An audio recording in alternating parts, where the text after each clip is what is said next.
Hey, it's Cool Plug. I make fan animations on TikTok, YouTube, and Instagram. And in this mini tutorial, I'm going to teach you 3 different levels of animation that I use in my videos, from faking it to borderline animating to some actual animation basics. Getting good at animation requires time and effort, but getting away with animation simply requires a minimal understanding of perception, by which I mean we only make the piece seem animated. The first level of animation relies solely on this and is perfect for total beginners. To do this, you'll need any drawing app that supports layers. Then, make sure that the parts you want appearing animated are on a separate layer. Once that's done, you manually move your subject around while recording. The only downside is that a selection box usually appears around the highlighted drawing. To fix this, use a white pen to draw a circle somewhere along the borders of your canvas. This pushes the selection box out of the camera's frame, so it won't show up in your recording. You can make the movement look even more dynamic by keeping several movable objects on the same layer, like hands and eyes, for example.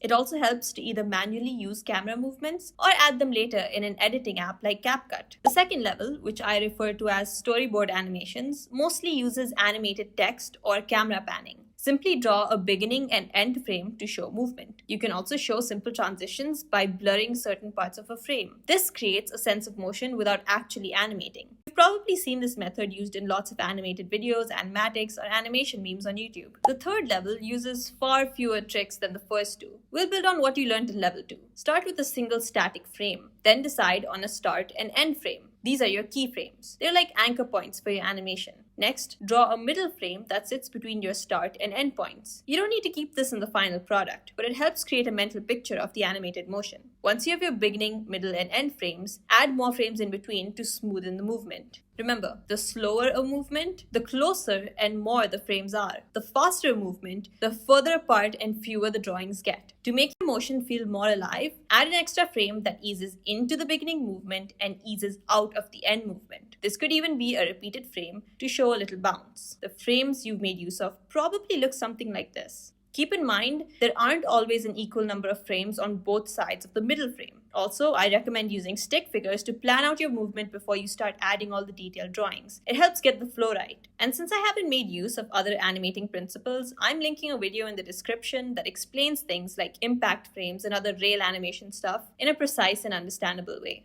If you found these tips helpful or just want to check out my other stuff, be sure to like, comment, and subscribe. You can also follow me on my other socials where I share fan art, write fanfics, and create video essays.